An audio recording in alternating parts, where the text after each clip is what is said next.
Nous lisons une parole de Dieu avant de prier. Il s'agit de 2 Chroniques, chapitre 15, quelques versets. Nous nous levons pour cela pendant que nous lisons la parole du Seigneur. 2 Chroniques, chapitre 15, verset 1. Alors l'Esprit de Dieu vint sur Azaria, fils d'Obed, de sorte qu'il sortit, se présenta devant Asa et lui dit: Écoutez-moi, Asa, et vous tous, Judéens et Benjaminites, l'Éternel est avec vous tant que vous vous attacherez à lui, et si vous le cherchez, il se laissera trouver par vous. Mais si vous l'abandonnez, il vous abandonnera aussi. Longtemps, Israël a été sans le vrai Dieu, sans enseignement des sacrificateurs et sans loi. Puis, dans sa détresse, elle revint à l'Israël, à l'Éternel, pardon. Elle revint à l'Éternel, le Dieu d'Israël. Et comme il le cherchait, il se laissa trouver par eux. Mais en ce temps-là, il n'y avait pas de sécurité pour ceux qui sortaient et ceux qui entraient, car il y avait des troubles constants parmi tous les habitants des différentes parties du pays. Un peuple fut opprimé par un autre et une ville par une autre, car Dieu les effraya par toutes sortes de souffrances.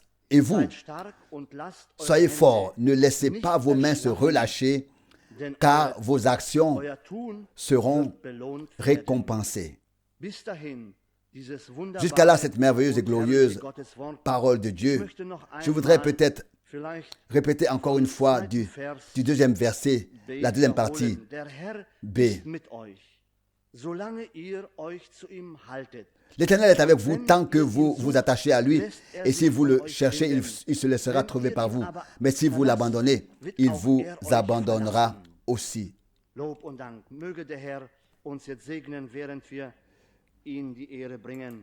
Louange et remerciements. Que le Seigneur nous bénisse maintenant pendant que nous lui rendons gloire. Prions. Père Céleste, nous te remercions pour ta précieuse et sainte parole. Nous te remercions, Seigneur, pour tout ce que tu nous as donné jusqu'à cette heure. Nous te remercions pour ta lumière, Seigneur, qui a illuminé nos cœurs. Seigneur, ce soir encore, tu continueras à nous parler par ta précieuse et sainte parole. Seigneur, tu peux aussi parler par ton Saint-Esprit. Seigneur, nous sommes reconnaissants pour tout ce que tu as préparé pour nous. À toi l'honneur, la louange et la gloire. Au nom de Jésus. Amen. Je voudrais vous souhaiter à tous une très cordiale bienvenue dans le très précieux nom de Jésus. Et souhaite que vous vous sentiez bien au milieu de nous.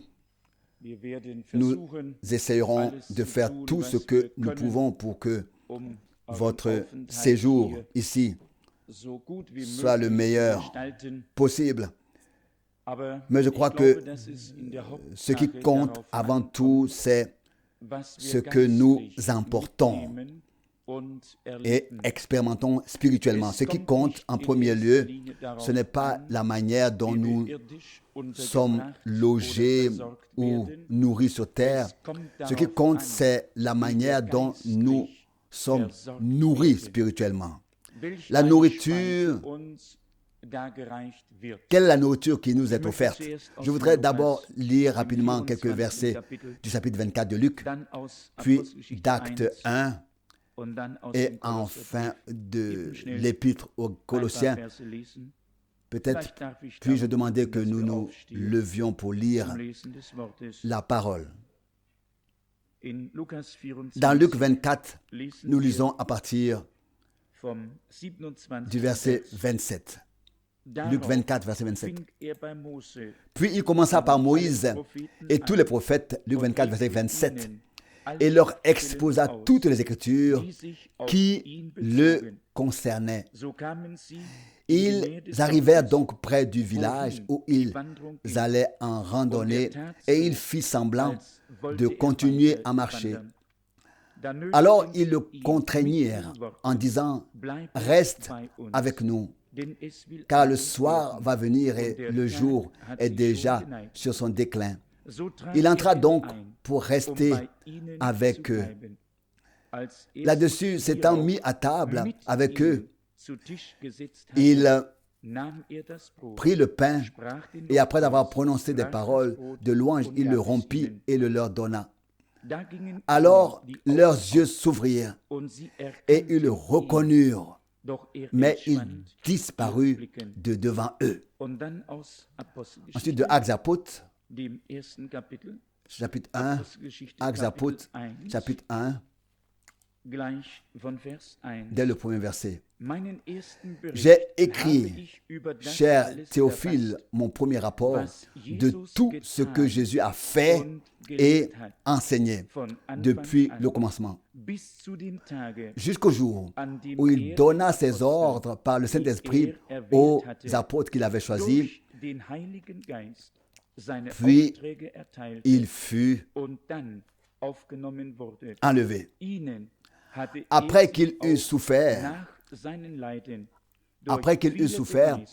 il leur apparut vivant et leur en donna plusieurs preuves, se montrant à eux pendant 40 jours et parlant avec eux des choses qui concernent le royaume de Dieu.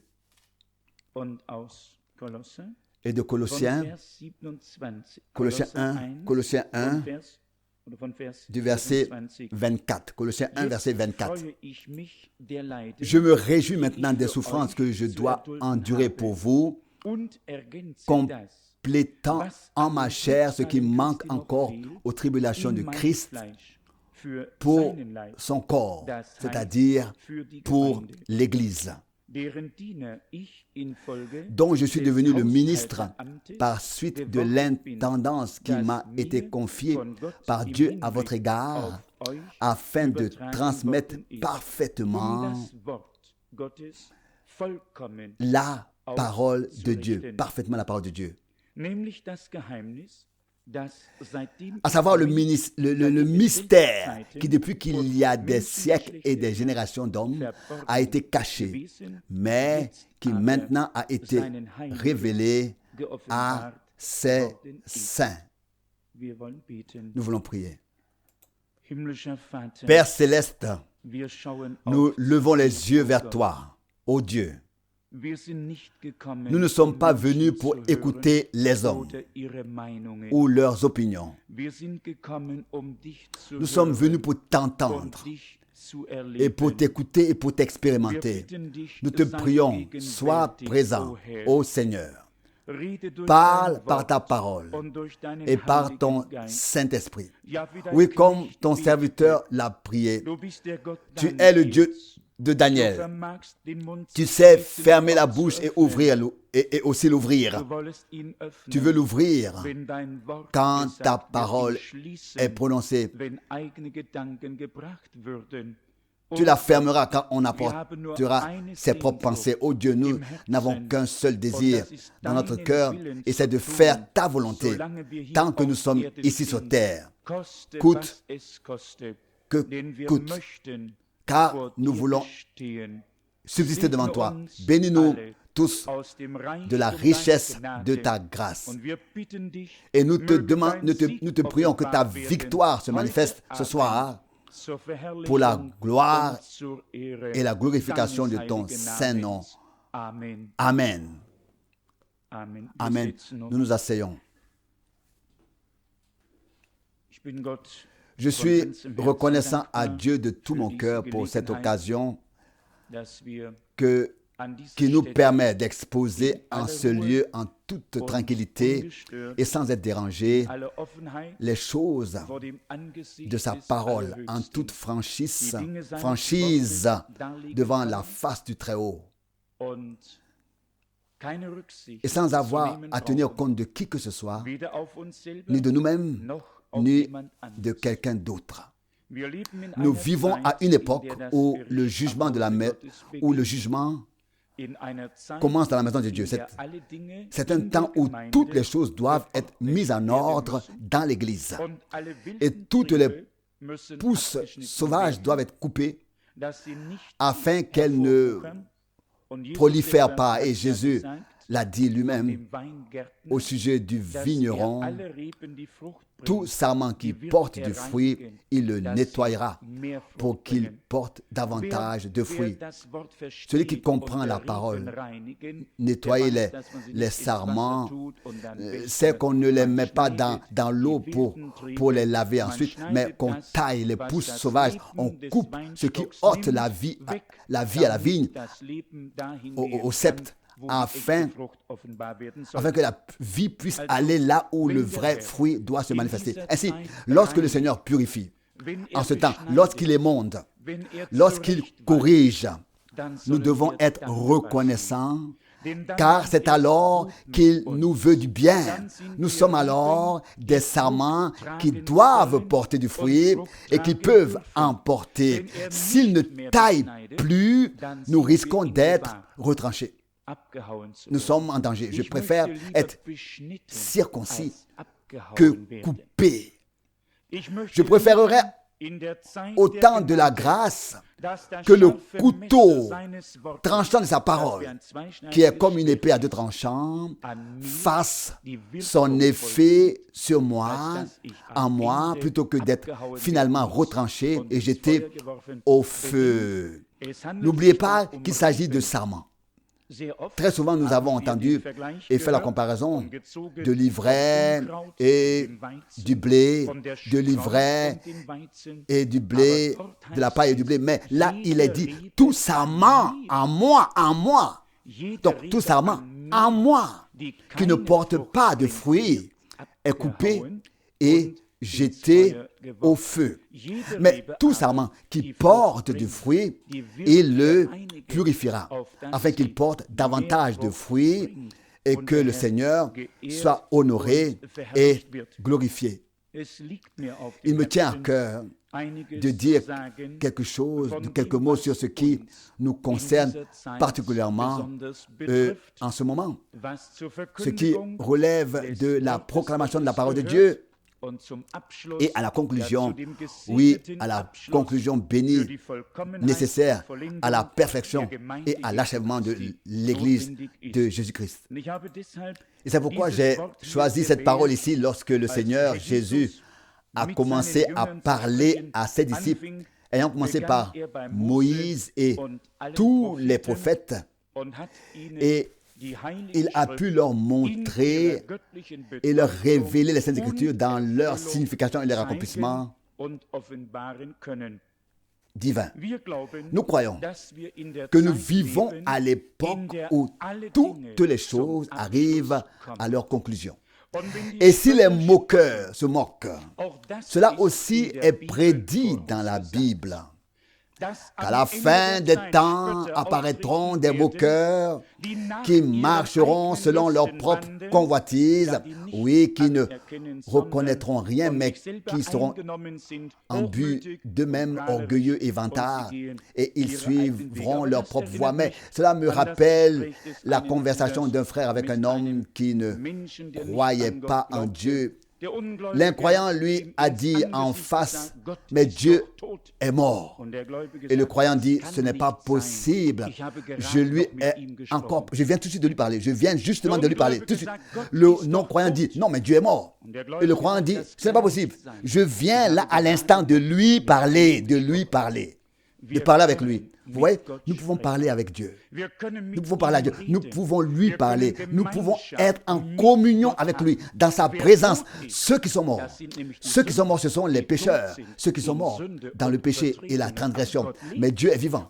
Et celui qui est parvenu avec lui à une vie nouvelle, vit lui aussi et est en communion avec le Dieu vivant. Les choses sont ainsi. Mais les hommes les voient différemment parce que leur point de vue et leurs expériences sont différents.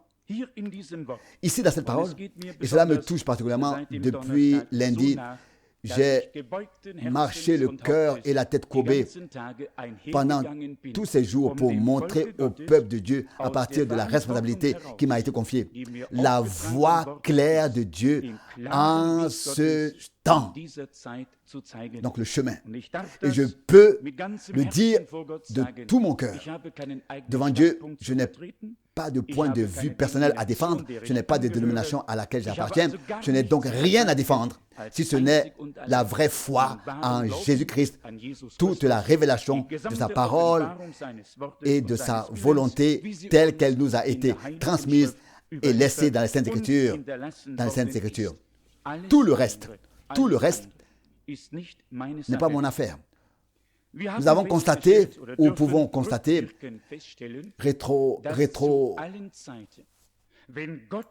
donc en regardant en arrière, qu'à toutes les époques, lorsque Dieu a fait quelque chose de particulier sur terre, il y a eu des gens qui l'ont compris spirituellement et ont pris part vraiment à l'action de Dieu dans leur temps. Et il y a eu des gens qui l'ont compris intellectuellement et qui ont voulu en faire une grande affaire. Mais la grande chose que Dieu a toujours faite, c'est parmi ceux qui, en leur temps, ont compris la visitation divine et non parmi ceux qui, après la fin de la visitation divine, ont voulu faire quelque chose de n'importe quelle chose. Peut-être devrais-je être clair à ce sujet. Au temps de Moïse, Dieu a fait quelque chose d'extraordinaire. Il envoya sa parole et fit sortir son peuple, se révéla à eux d'une manière très puissante. Et tous ceux qui crurent de tout leur cœur eurent part à ce que Dieu avait fait. Plus tard, lorsque la première génération s'est terminée et que le Seigneur en a fait naître une nouvelle, il a de nouveau envoyé quelqu'un pour guider le peuple de Dieu. Et ils entrèrent dans la terre promise. Les scribes et les pharisiens du temps de Jésus, ou jusqu'à cette époque, ils se sont référés à Moïse comme à leur prophète particulier, comme étant leur prophète particulier, et à l'extérieur, avec raison. Ils ont pu dire, Moïse a dit. Moïse a dit. Et ils avaient toujours Moïse dans la bouche.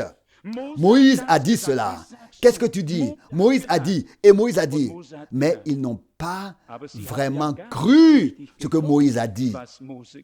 Car s'ils avaient cru ce que Moïse a dit, ils auraient reconnu Jésus-Christ, l'auraient suivi et auraient participé à l'action de Dieu dans leur temps. Nous vivons à une époque où Dieu a envoyé un prophète. Et nous pouvons le dire de tout cœur. Après presque 2000 ans, et depuis le christianisme primitif, et tous ceux qui ont lu l'histoire de l'Église le savent, il y a eu suffisamment de personnes qui ont prétendu être des prophètes ou des prophétesses. Mais un prophète de la parole, un homme de Dieu, avec lequel ainsi parle le Seigneur, est un prophète d'une importance historique pour le salut. Un homme envoyé par Dieu, par lequel le Seigneur lui-même a parlé. Il n'y en a pas eu de tout le temps jusqu'à nos jours, dans tous ces différents âges, parce que ce sont les jours de clôture de tout le temps de la grâce dans lequel nous vivons qui atteint maintenant son point culminant. Il faut maintenant faire attention. Il y aura deux groupes qui ont toujours existé dans cette génération aussi. Il y aura un groupe qui aura une attitude spirituelle, qui sera spirituel, qui aura des pensées, des sentiments spirituels. Elle ne dira, ce groupe ne dira pas, comme à l'époque, Moïse a ceci, Moïse a cela, Moïse a dit ceci. Mais comme le Seigneur Jésus, il a pris ce que Moïse a dit, il a pris ce que les autres prophètes ont dit et ce que les psaumes ont dit. Il a tout intégré dans la révélation globale du Dieu Tout-Puissant et a donné au peuple de Dieu une vue d'ensemble afin qu'il puisse savoir, ici s'accomplit ce que Moïse, ce que Ésaïe, ce qui est écrit dans les psaumes, ce qui est écrit dans tout l'Ancien Testament. Et c'est là le mystère. Les Juifs ont fait de Moïse leur prophète. Ils ont dit, c'est notre prophèt. Ils avaient raison. Mais ils n'ont pas entendu ce que Dieu voulait leur dire par le biais de Moïse, de ce prophète.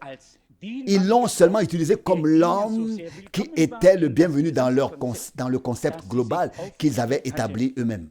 Le Seigneur Jésus, mais le Seigneur Jésus, il a placé chaque prophétie, chaque déclaration biblique, qu'elle soit dans Moïse, dans Ésaïe, dans les psaumes, partout où elle était écrite, il l'a placée dans l'événement global de l'accomplissement divin de sa parole à cette époque autrefois.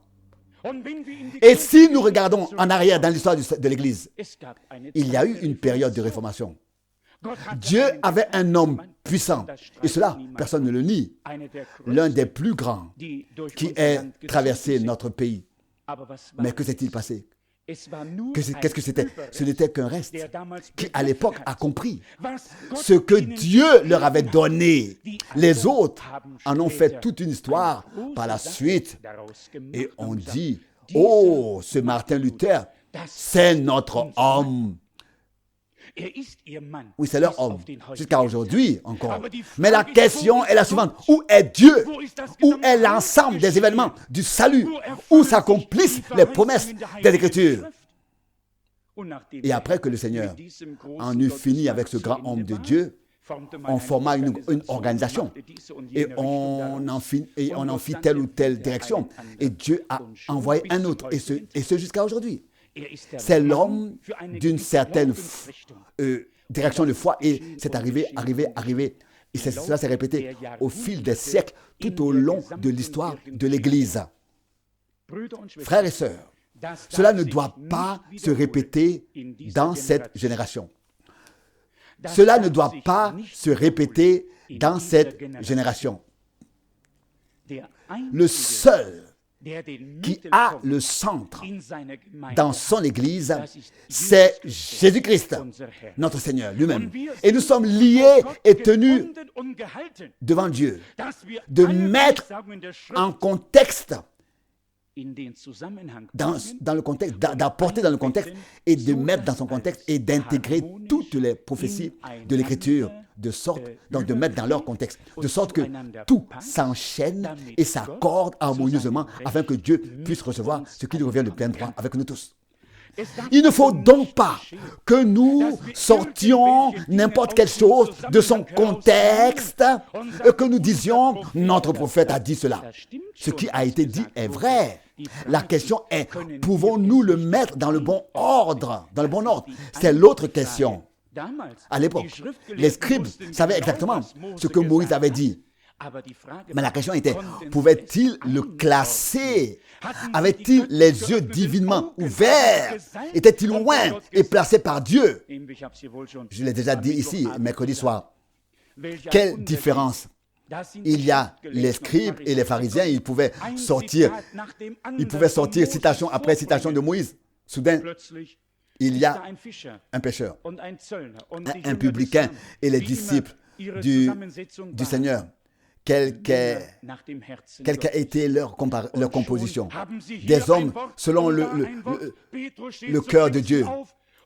Et voilà qu'ils ont un mot par-ci, un mot par-là. Pierre se lève et le jour de la Pentecôte, il dit, « Chers amis, ces frères ne sont pas ivres comme vous le pensez. » C'est ici que s'accomplit la parole du prophète Joël qui dit, « Dans les derniers jours, je répandrai mon esprit sur toute chair. » Immédiatement, les hommes de Dieu ont eu la bonne parole pour donner la réponse afin que tous ceux qui étaient venus soient informés de ce que Dieu avait promis et de ce qu'il a accompli par la suite. Cela a commencé immédiatement après que la trahison de Judas. Cela a commencé immédiatement après la trahison de Judas. Pierre prend la parole au milieu des disciples avant la Pentecôte et dit, il est écrit que sa demeure sera dévastée et que son ministère soit confié à un autre. Et c'est parti. Ça, c'est la direction du Saint-Esprit. Un prophète. Les luthériens ont le leur, les méthodistes ont le leur, les mormons ont le leur, ils en ont tous un. en ont tous un, mais l'Écriture sainte nous le dit ici. Le Seigneur Jésus a parlé à ses disciples. Il a commencé par parler de Moïse et de tous les prophètes. Il a commencé avec Moïse et tous les prophètes. Et à la fin du chapitre 24, ici, il dit, là-dessus, il leur a donné le sens de la compréhension des Écritures. Et il dit, le Christ ne devait-il pas souffrir, etc. Et il est dit ici dans le verset, au verset 44, Luc 24, verset 44.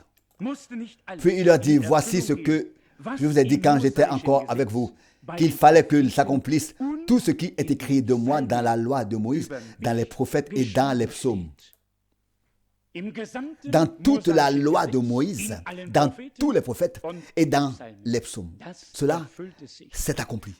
Et si vous lisez en particulier l'épître aux Romains et l'épître aux Hébreux, vous verrez comment dans la proclamation de la parole dans le Nouveau Testament, la parole prophétique n'a pas été interprétée de manière unilatérale, mais a été intégrée par la grâce de Dieu et montrée dans son accomplissement, de sorte qu'une harmonie divine s'est créée dans la proclamation globale. Et c'est ce que l'Esprit de Dieu fait jusqu'à aujourd'hui. Là où ce n'est pas le cas, il y aura du fanatisme. On insistera sur les choses et souvent, on ne les fera pas soi-même. Le Seigneur Jésus a dit, les scribes et les pharisiens se sont assis sur la chair de Moïse. Moïse était leur prophète. Aujourd'hui, beaucoup se sont assis sur la chair du prophète que Dieu a envoyé pour ce temps, sans avoir pour mission, sans avoir pour mandat de tout classer bibliquement et de donner au Seigneur la possibilité ainsi de se révéler à nous. À l'époque, le Seigneur Jésus a d'abord tout dit à ses disciples, depuis Moïse jusqu'aux psaumes et aux prophètes. Puis ils lui ont demandé de rester avec eux. Il est entré, il s'assit à table et rompit le pain. Puis il s'est éclipsé, il a disparu. Ce n'est pas une proclamation unilatérale, mais une proclamation tous azimuts global qui incitera Jésus-Christ à venir chez nous en ce moment et à célébrer le repas avec nous. Il ne rentrera pas là où il y a des interprétations. Lorsque j'ai lu récemment cette parole dans les Actes des Apôtres, selon laquelle le Seigneur Jésus a témoigné aux siens qu'il était vivant, un désir profond s'est fait jour en moi. Ô Seigneur, témoigne-nous que tu es le vivant. Comme on l'a lu dans Actes 1, que tu es ressuscité, celui à qui tout pouvoir a été donné dans le ciel et sur la terre. Nous ne voulons pas seulement écouter, faire des paroles, seulement parler, non. Nous voulons voir Jésus-Christ comme le vivant, comme le ressuscité au milieu de nous et dans notre vie. Autrement, cela ne nous servira à rien. Les disciples auraient pu parler jour et nuit. Cela ne leur aurait servi à rien. Une rencontre avec Jésus, le ressuscité, a tout fait. Il veut parler des disciples d'Emmaüs, a tout provoqué. Ils ont compris tout à fait clairement de quoi il s'agissait dans leur temps. Chers frères et sœurs, il me tient profondément à cœur que ces réunions soient une rencontre personnelle avec Dieu. Que Jésus-Christ puisse nous témoigner qu'il est le Tout-Puissant, le vivant, le ressuscité. Que chacun d'entre nous puisse avoir une telle rencontre avec lui dans ces réunions. Il ne s'agit pas de beaucoup parler, il ne s'agit pas de savoir ce qui a été dit ici ou là. Les Saintes Écritures disent même que si l'on avait voulu écrire tout ce que le Seigneur Jésus a fait, etc., ce n'est pas une question de quantité, il s'agit de l'exactitude. Car le monde ne pourrait pas contenir les livres qu'on écrirait. Donc, ce n'est pas une question de quantité, il s'agit de l'exactitude. Il s'agit que ce que nous avons reçu soit correctement classé par la grâce de Dieu dans son contexte dans les Écritures. Que le Seigneur Jésus, pour que le Seigneur Jésus puisse venir à nous, venir entrer parmi nous, qu'il puisse nous témoigner qu'il est vivant et se révéler à nous de la même manière qu'autrefois Vous direz peut-être qu'il ne l'a fait qu'avec les 2 disciples après d'Emmaüs. Non, c'est écrit, lorsque les 11 furent réunis, il se tint au milieu d'eux. Et dans 1 Corinthiens 15, il y a déjà, au verset 5 ou 6, il est écrit qu'il s'est alors révélé à plus de 500 frères à la fois. Jésus-Christ peut témoigner et se révéler à nous tous ici ce soir comme le vivant. C'est ainsi, il est le même. Et ce qu'il a fait au commencement, il le fait aussi à la fin. Il le fera aussi à la fin. Nous ne pouvons pas faire autrement que de suivre le chemin droit et clair avec Dieu. Et j'espère que personne n'est ici, que personne ici n'a de malentendu dans son cœur pour mal comprendre ce qui est dit. Ce qui nous importe, c'est que nous sommes tous des serviteurs de Dieu et que le service très apprécié de Frère Branham a été confirmé par Dieu d'une manière unique. Et nous pouvons presque utiliser le mot d'une manière inédite. Mais quand il s'agit de faire d'un prophète une idole, cela va trop loin. Cela va trop loin. Cela va trop loin. Jésus-Christ est et reste notre centre d'intérêt. J'espère qu'il n'y a pas des amis ici ce soir. Mercredi soir, en rentrant du service divin, j'ai reçu un appel du Canada de frère Gunther. Et il me dit, frère Franck, tu connais les frères Mosley, ce sont 2 frères. Ils croyaient que frère Branham allait revenir et ils avaient un avion et ils attendaient que quand il viendra, il pourrait tout de suite aller partout avec lui par avion. Et je ne sais pas, mes frères n'étaient en partie pas là lors de la réunion. Maintenant à Tucson, en décembre, mais j'ai écouté certaines choses et je me suis brûlé la langue parce que je dois m'opposer à tout ce qui n'est pas biblique. Je n'y peux rien. L'Esprit de Dieu en moi s'oppose à tout ce qui n'est pas biblique. Je n'y peux rien. Je n'y peux rien. Ce n'est pas mon mérite. C'est l'Esprit de Dieu en moi. Mais j'ai dû dire clairement aux frères qu'ils croyaient des choses qu'ils ne pouvaient pas lire dans les Saintes Écritures. Et puis, ils m'ont dit, mais Dieu nous a donné encore beaucoup de paroles en plus. Je dis non, pas à moi, pas à moi. Moi, il m'a révélé, c'est-à-dire ce qui était déjà écrit. Et ils ont insisté. Et maintenant, les frères sont montés en avion avec 6 frères. Ils sont montés dans l'avion et l'avion s'est écroulé. L'avion s'est écroulé, ils sont tous morts d'un champ. L'avion est tombé sur le champ. Et j'espère seulement qu'il y a eu un très grand réveil parmi tous ceux qui ont fait de Frère Branham une idole. J'espère qu'ils se sont réveillés, je veux dire, qu'ils se sont réveillés. Et je le répète, je n'ai pas honte de l'évangile de Jésus-Christ, je n'ai pas honte de Paul, je n'ai pas honte de Moïse, je n'ai pas honte non plus de Frère Branham. Au contraire, c'est un prophète envoyé par Dieu. Mais je le répète, faire une idole de n'importe quelle chose, c'est une chose. Nous ne sommes pas là pour ça. Nous sommes là pour donner tout l'honneur à Jésus-Christ, pour lui donner la priorité. Lui, le centre. Dieu a utilisé des prophètes pour nous parler, pour que nous soyons ramenés à la parole et que nous puissions situer toutes choses bibliquement. Et je le confesse librement et ouvertement. Je ne pourrais pas classer les choses de manière biblique par aujourd'hui. Si Dieu n'avait pas envoyé son prophète, s'il n'était pas venu, j'en saurais aussi bien et aussi peu que nous tous et nous soyons passés à côté. C'est Dieu qui l'a envoyé, mais que nous devions garder l'équilibre, c'est certain. Sinon, les tempêtes arrivent déjà de toute façon. Si nous prenons déjà de nous-mêmes le dessus ici ou là, quand sera-t-il? Quand les tempêtes arriveront? Et frères et sœurs, croyez-moi, l'ennemi est si rusé qu'il prend la parole de Dieu puis il s'en écarte un peu. Toujours un peu et il ajoute ensuite quelque chose en moins de temps qu'il n'en faut pour le dire. On s'est écarté de la parole de Dieu sans même s'en rendre compte. Nous croyons que le message de la fin des temps est la parole révélée par Dieu et que nous avons été ramenés à l'écriture sainte, à l'enseignement des apôtres et des prophètes. Jésus-Christ la pierre angulaire. Nous sommes tellement reconnaissants pour tout cela.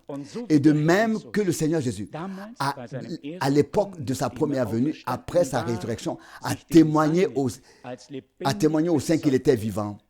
De même, il veut se témoigner à nous comme le vivant en ce dernier temps. Il n'est pas mort. Je l'ai dit ici tout à l'heure. Le non-croyant disait Dieu est mort. Le croyant pouvait dire non, ce n'est pas possible. Je viens de parler avec lui.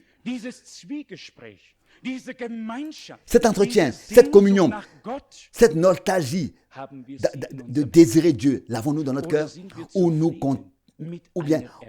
contentons-nous d'une connaissance, et la connaissance gonfle, enfle. Mais l'amour de Dieu, lui, édifie. Il ne détruit pas, il ne déchire pas.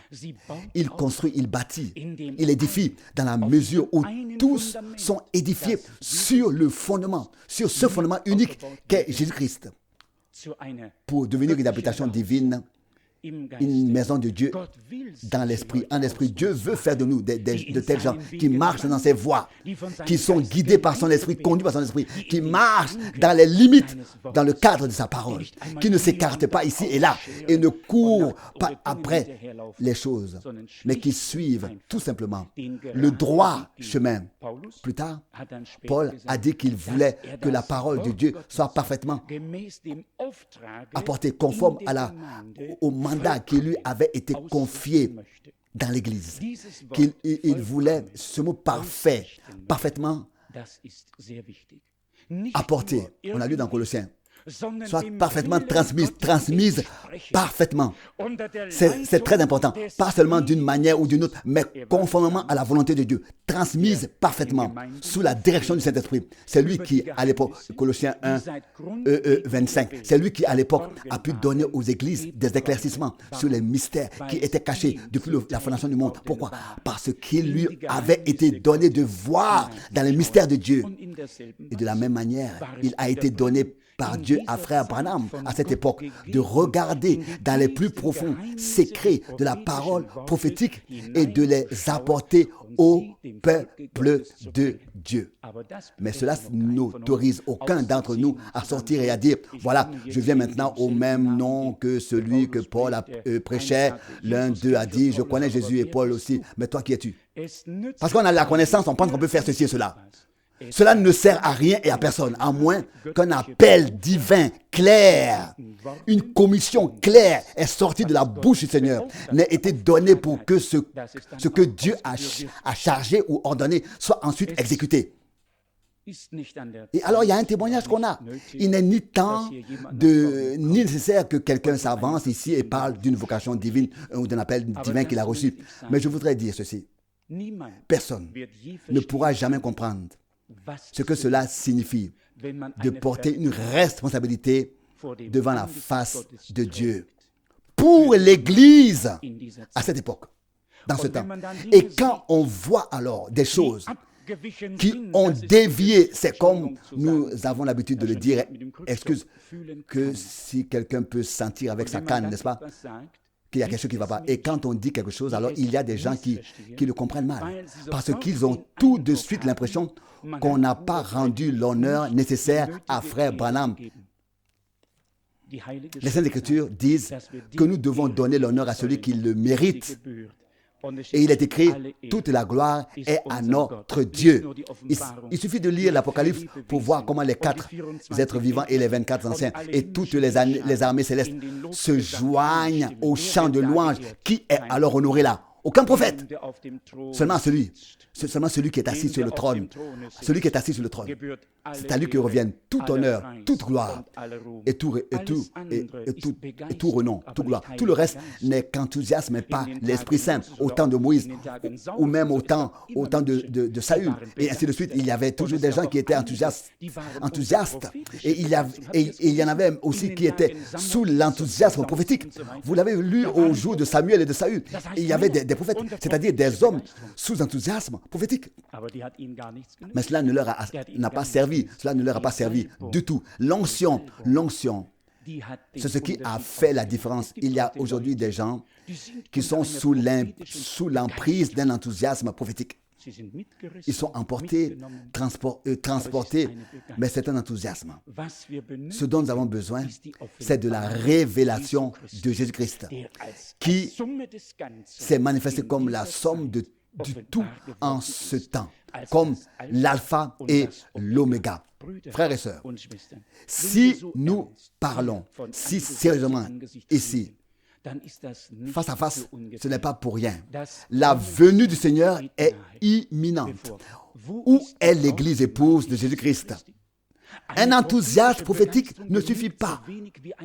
Plus qu'un autre enthousiasme, nous avons besoin d'une révélation prophétique de la parole de Dieu elle-même, pour que nous placions toutes choses dans l'ordre biblique en ce temps et que nous nous taisions d'abord pour écouter ce que Dieu a à nous dire. Si nous donnons au Seigneur une liberté totale, si nous lui laissons tout, si nous ne voulons plus rien faire, mais si nous disons simplement, Seigneur, me voici, prends-moi comme je suis et donne-moi l'onction de ton Saint-Esprit dans mon âme, non pas un enthousiasme prophétique, une révélation, mais une révélation prophétique de la parole de Dieu en ce temps. Révélation de Jésus-Christ. Onction avec la puissance du Saint-Esprit. Et l'Esprit de Dieu conduit dans toute la vérité. Et la parole de Dieu est la vérité. Et alors nous sommes sur la bonne voie. Bien sûr, les scribes de l'époque, autrefois ils pouvaient dire, Moïse a ordonné, Moïse a. Et ils ne savaient même pas qu'ils comprenaient les choses ordonnées par Moïse selon l'intellect et non selon la signification et le sens divin. Et qu'ils ne les voyaient pas du tout dans l'accomplissement. Après que le Seigneur Jésus ait été depuis longtemps l'accomplissement des Écritures, ils ont continué à faire semblant de faire ce que Moïse leur avait dit. Et quand le Seigneur s'est fâché, il est entré dans le temple, il les a tous battus, il a renversé leur table et a dit, vous avez fait de ma maison une caverne de voleurs, sortez, vous n'avez plus aucun droit ici. Et plus tard, le temple a été détruit et le peuple d'Israël a été dispersé et ils ont marché avec Moïse sur toute la terre. Et ils ont marché avec Moïse sur toute la terre à travers ces siècles. Et à quoi cela leur a-t-il servi? Frères et sœurs, je le dis encore une fois, sans équivoque, je suis reconnaissant à Dieu du fond du cœur pour la révélation prophétique de sa parole, pour le ministère de Frère Branham, qui est incomparable à tout ce qui a été. Mais sa tâche consistait à nous amener à Jésus-Christ, l'époux de notre âme, à nous préparer pour le jour glorieux du retour de Jésus-Christ. Ne pas nous mettre dans un état d'enthousiasme. L'enthousiasme, nous le voyons sur le terrain de sport ou lorsqu'il y a un match de boxe ici ou là, il y a l'enthousiasme. Et souvent aussi dans les milieux croyants. Combien de fois les gens sont-ils tombés dans l'enthousiasme au lieu de faire une expérience réelle avec le ressuscité qui veut témoigner qu'il est vivant? Pourtant, partout où le Seigneur Jésus s'est manifesté après sa résurrection, il y avait une grande joie. À partir de là, les non-croyants ne le voyaient plus. Mais pour les croyants, il s'est révélé et a témoigné qu'il était vivant. Nous ne pouvons pas dire au Seigneur, « Oh Seigneur, si tu fais ceci ou cela aujourd'hui, nous croirons que tu as témoigné de toi comme étant vivant pour nous. » Ce que Dieu veut faire, c'est son affaire. Aujourd'hui, nous voulons venir devant la face de Dieu avec un désir profond et dire, « Seigneur, comme tu veux, mais témoigne-toi comme le vivant, comme le ressuscité. Ce que tu feras sera bien fait. Que les malades soient guéris, que les pécheurs soient sauvés. Quoi qu'il arrive, que nous soyons baptisés dans l'esprit et le feu, peu importe ce qui se passe, nous voulons que Jésus nous témoigne qu'il est vivant, que nous ayons une expérience réelle avec lui, dont chacun puisse dire qu'il est vivant. C'était bien d'être ici. Nous avons fait l'expérience du Seigneur dans sa grâce et dans sa puissance. Jésus-Christ est le même. Il a alors autrefois donné à ses disciples une pleine connaissance de tout l'accomplissement de la parole prophétique dans leur temps. Il est ensuite entré dans leur maison, a béni le pain, puis est reparti. Et alors, il était d'ailleurs, il était dans un autre lieu ailleurs, continue à bénir et à rompre le pain. Et ensuite, il s'est même révélé à plus de 50 frères à la fois. Si nous pouvons être un seul cœur et une seule âme ce soir, et si nous sommes rassemblés devant la face de Dieu avec une foi totale et sans aucun doute, quelque chose de très puissant peut se produire ce soir. Nous avons mis notre espoir dans le Dieu vivant. Et celui qui place sa confiance en lui ne sera pas confondu et confus. Je voudrais que nous soyons sérieux ce soir. Que nous ne remettions plus les choses à plus tard et disant « Eh bien, ça va venir, mais plutôt dire « Seigneur, aujourd'hui, je viens devant ta face. Aujourd'hui, je veux avoir une rencontre avec toi. Aujourd'hui, tu révèles ta puissance et ta gloire. Car tu es ressuscité, tu es vivant, tu entends, tu parles et tu bénis. » Si nous parlons ainsi avec le Seigneur, ici ce soir, nous ressentirons bientôt son vêtement, comme le chante un auteur, compositeur. Au milieu de nous, nous remarquerons qu'une douceur de l'Esprit de Dieu descend sur nous tous par une proclamation, pas une proclamation dogmatique, le prophète a dit, mais une douceur intégrée dans l'ensemble des événements de Dieu. En ce moment, sachant que le Seigneur veille sur son peuple, il veille sur sa parole pour l'accomplir. Je ne sais pas si Pierre pouvait réciter autant que les scribes, mais je savais une chose. Chaque fois qu'il y avait urgence, il avait la bonne parole prophétique à la bouche. Le Saint-Esprit l'avait mis dedans, dans sa bouche. C'était un pécheur. Les autres étaient des théologues, des théologiens. Et ils mentaient aussi en grande partie. Mais lui, cet homme de Dieu, si simple, si dépouillé, avait la parole de Dieu à la bouche chaque fois que c'était nécessaire. À chaque fois que c'était nécessaire. Pas pour lui-même. Aujourd'hui, il y en a beaucoup. Ils prennent ce que le prophète a dit et qui correspond à leur concept. C'est ce qu'ils prennent et c'est ce qu'ils soulignent. Ce n'est pas une prédication, ça. Pour qui prêchons-nous, en fait, ici devant? Pour qui? Pour nous justifier? Non.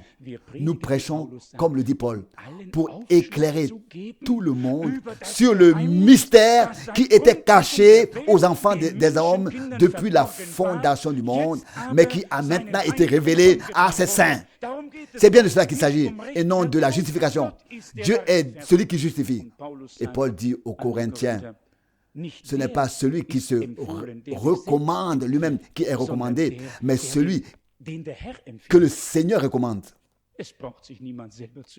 Personne n'a besoin de se recommander lui-même. C'est le Seigneur qui fait la recommandation. Mais c'est de cela qu'il s'agit en ce moment. Non pas de se défendre soi-même, non pas de se justifier soi-même, mais de donner un éclaircissement sur l'ensemble de l'événement du salut. Oui, comme Paul l'écrit ailleurs dans le chapitre 20 des Actes des Apôtres, qu'il a annoncé l'ensemble du conseil de salut de Dieu sans rien cacher. C'est de cela qu'il s'agit aujourd'hui. Aujourd'hui, Paul a dit qu'il voulait que la parole soit entièrement, qu'elle soit transmise parfaitement. Colossiens 1, 25. Pas de manière partielle, mais transmise parfaitement, entièrement. Et nous croyons qu'à cette époque, la parole de Dieu a été entièrement restituée, restaurée. Mais cette parole parfaite doit être intégrée dans toutes les promesses, dans la parole prophétique, dans la parole des apôtres, dans la parole apostolique, dans le Nouveau, dans l'Ancien Testament. Tout doit être correctement équilibré et intégré dans la prédication. Ce n'est qu'ainsi que nous parviendrons à une véritable expérience avec Dieu dès ce soir. Je parle simplement de ce soir. Je suis en train de parler de ce soir. Je ne sais pas si nous serons ici demain. Nous avons l'intention de le faire, de venir, si Dieu le veut. Mais nous sommes ici ce soir. Et ici, le Seigneur veut se révéler à nous maintenant, ce soir. Dites-moi, êtes-vous venus avec ce désir dans votre cœur de faire l'expérience de Dieu aujourd'hui? Dites-le en toute sincérité. Oui ou non? Oui ou non? Si le oui est un oui qui vaut devant Dieu, alors nous ferons l'expérience de Dieu ici, aujourd'hui. Il n'y a pas d'autre moyen. Nous pouvons nous tromper les uns les autres, mais Dieu ne peut pas nous tromper. Il témoigne de lui-même comme le vivant, comme le Seigneur, qui est là, qui était là et qui vient.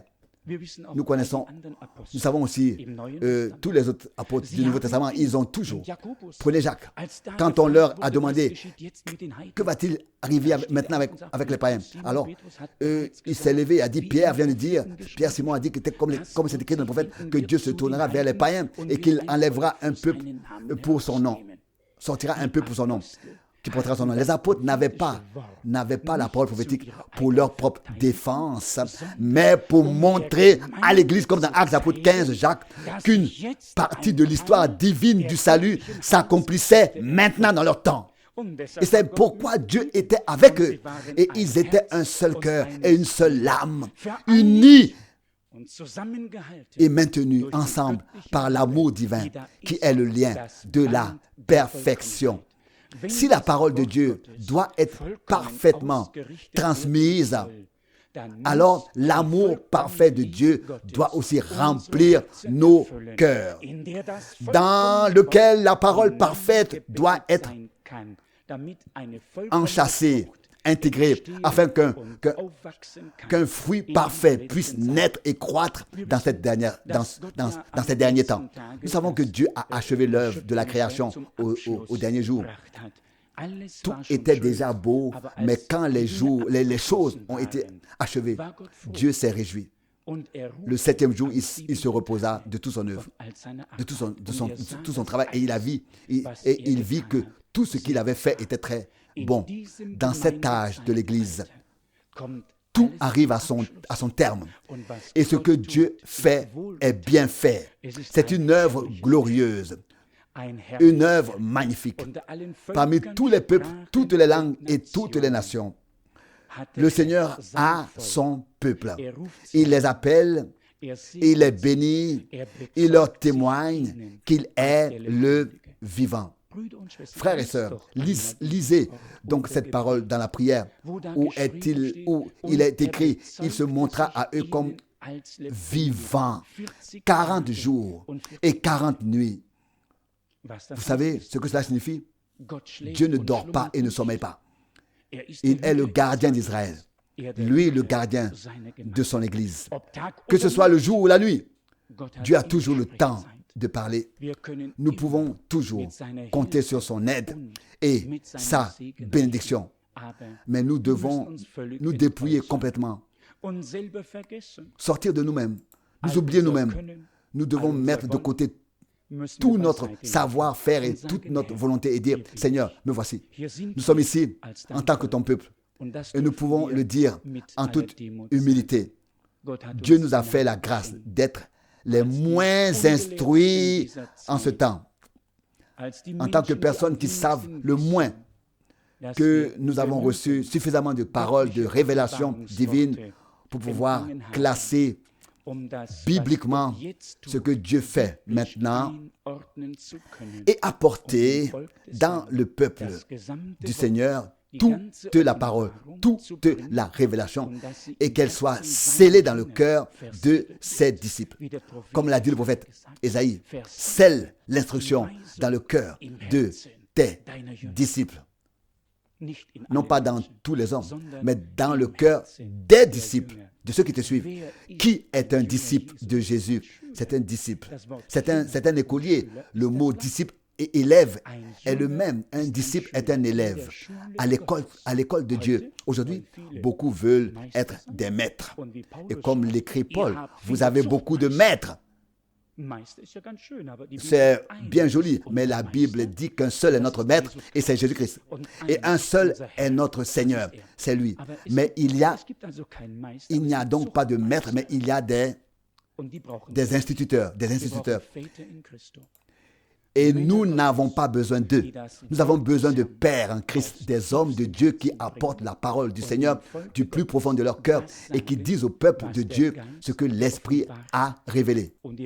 Et vous verrez que le Seigneur réussira à extraire de la prédication telle qu'il a donnée une épouse sans tache et sans ride, à la purifier et à la sanctifier et à la présenter inattaquable, irrépréhensible devant sa face. Chez nous, cela peut sembler impossible. Avec Dieu, toutes les choses sont possibles. Et il a fait naître les choses à partir du néant. Il en va de même dans notre vie. Si nous avions déjà tous apporté, si nous avions déjà tout apporté quelque chose, si nous avions déjà tous apporté quelque chose, nous pourrions même nous en faire une, n'est-ce pas, des pensées. Je n'ai rien à apporter. Tout, Seigneur, c'est toi. Mais à partir de ce rien, tu appelles quelque chose à l'existence par ta parole toute puissante, quelque chose qui dure éternellement. Et nous devons être devenus un rien. C'est seulement alors que le Seigneur peut tout faire de nous. Il faut que nous ne sachions plus rien pour qu'il puisse prendre notre connaissance et tout ce que nous sommes et avons, que ce soit lui. Et tout ce que nous sommes et avons, que ce soit lui, que son nom soit à nouveau glorifié et que son sang précieux et saint nous purifie de toute faute et de tout péché, que nous puissions nous présenter devant lui dans l'allégresse et dire: Seigneur, atteste-nous que tu es le vivant. Marche au milieu des 7 chandeliers d'or et parle-nous par ta sainte et précieuse parole. Le Seigneur a autrefois révélé l'Écriture à ses disciples, leur a fait connaître la parole prophétique, leur a aussi ouvert l'esprit, le sens sur l'Écriture et les a bénis. Il fait la même chose maintenant. Il ne peut pas changer. Et si quelqu'un pense que frère Branham a dit autre chose que ce que dit la Bible, il s'est trompé. Je peux le lui dire librement et ouvertement. Il s'est trompé. Cette personne se trompe. Quand Dieu parle, il ne parle pas de deux choses différentes. Il parle d'une seule chose. Depuis le commencement. Cela, s'est-il passé ainsi? Oui. Nous pouvons nous fier à cela. Et frère Branham a souvent dit que c'était sa tâche. Que l'Église du Seigneur soit ramenée à la parole infaillible qui était dispersée et retenue dans des statuts et toutes sortes de choses. Qu'elle soit ramenée à la parole infaillible et impérissable de Dieu. Et c'est là que nous sommes revenus. Et il a dit: personne ne peut faire de mal au sein de l'Écriture, ne peut rien ajouter au sein de l'Écriture. Et c'est ainsi ce qui est écrit. Personne n'a le droit d'ajouter ou de retrancher quelque chose. Alors que même quand on lui disait: écoute, dans les 7 sceaux, des choses ont été révélées qui ne sont pas écrites dans la Bible. Il est resté un moment silencieux et il a dit: un instant, ça c'est le truc du diable. Il dit: Dieu ne peut révéler que ce qui est écrit dans sa parole. C'est le seul fondement. Cela était caché, cela a été caché et révélé, mais se trouve dans la parole de Dieu. Et ainsi que notre foi ne soit pas fondée sur la sagesse des hommes, mais sur la puissance de Dieu. Et la puissance de Dieu est dans sa parole. Sa parole est une parole toute puissante. Et tous ceux qui ont reçu sa parole en eux feront l'expérience de cette force, de cette puissance, toute puissante de Dieu. Ils seront bénis. Et ce seront des gens de paix, des gens de bénédiction, des gens d'amour. Non plus avec du dogmatisme, avoir vouloir ici raison, toujours avoir raison ici. Et j'en sais plus que toi et ainsi de suite. Non, nous savons tous la même chose. Si le Seigneur ne nous avait pas parlé, nous ne saurions rien. Nous ne saurions rien. Nous devons partir de là. Et si Dieu est si miséricordieux, s'il nous parle et nous accorde sa grâce, c'est uniquement pour que nous soyons édifiés ensemble jusqu'à ce que nous soyons tous accomplis en Jésus-Christ, notre Seigneur, et que nous puissions alors passer de la foi à la vue. Il y a des heures d'enseignement, de réprimande, où on simule, on s'abaisse, et ensuite des heures d'élévation. Il y a des heures variées que Dieu nous prépare devant sa face. Tout ce qu'il fait est bien fait. Et nous voudrions à tout prix réussir devant lui, subsister devant lui, coûte que coûte. Nous voulons garder l'équilibre, rester sobre dans la vie et dans la prédication. Et si possible, nous voulons aider les autres et devenir une bénédiction pour eux, par grâce. Que nous ne vivions pas, que nous n'ayons pas vécu pour nous, mais pour le Seigneur. Qu'il y ait des frères et sœurs parmi nous qui ne savent pas encore ce que Dieu a fait. Ils ont peut-être entendu parler du ministère de Frère Branham sans savoir de quelle manière Dieu l'a béni et confirmé. Nous avons des bandes magnétiques et de la littérature. En quelques exemplaires, il y a un bon aperçu de son ministère et de ce que Dieu a fait à cette époque. Nous en sommes très reconnaissants au Seigneur. Très reconnaissants au Seigneur. Nous ne serions pas ici aujourd'hui si Dieu n'avait pas fait tout cela et ne nous avait pas ramenés à sa parole. Mais plus longtemps et plus près nous approchons de la venue du Seigneur ou de la venue du Seigneur plus clairement nous devons prendre notre position pour la parole de Dieu, sur la parole de Dieu, dans la parole de Dieu. Le ciel et la terre passeront, mais la parole de Dieu demeure pour l'éternité. Et nous voulons que cette parole se trouve en chacun de nous quand le Seigneur Jésus reviendra chercher les siens. Nous voulons aussi prier pour les réunions de demain, que Dieu ouvre le ciel et que les flots de sa puissance, de la puissance de son esprit descendent sur nous. Qui veut vivre une Pentecôte? Je pense que nous tous, n'est-ce pas? Nous aimerions tous vivre une Pentecôte. Un grondement, un bruit tumultueux venu du ciel. Que le Seigneur apaise notre désir, qu'il nous témoigne qu'il est le vivant et qu'il nous bénisse de la richesse de sa grâce. De sa grâce. Amen. Nous nous levons encore pour la prière finale. Oui, Père, nous te remercions encore ensemble. Oui, Seigneur, pour la riche bénédiction ce soir. De ce soir, Seigneur, tu nous as déjà bénis tant de fois. Que devons-nous t'apporter? Que devons-nous te dire, Seigneur? Aide-nous, Seigneur, en ces jours. Seigneur, nous levons les yeux vers toi. Seigneur, nous savons, Seigneur, que ta venue est très proche. Seigneur, fidèle, nous savons, Seigneur, que tu as parlé si puissamment en nos jours, même au milieu de nous. Seigneur, nous te disons merci pour tout. Seigneur, même cette nuit, tu seras avec nous. Bénis nos frères, nos sœurs. Seigneur, bénis aussi ceux qui ne peuvent pas être ici. Seigneur, bénis dans tous les pays ton peuple, Seigneur, à l'est et à l'ouest, au sud et au nord, partout, tes élus. Nous te remercions pour tout au nom de Jésus. Amen.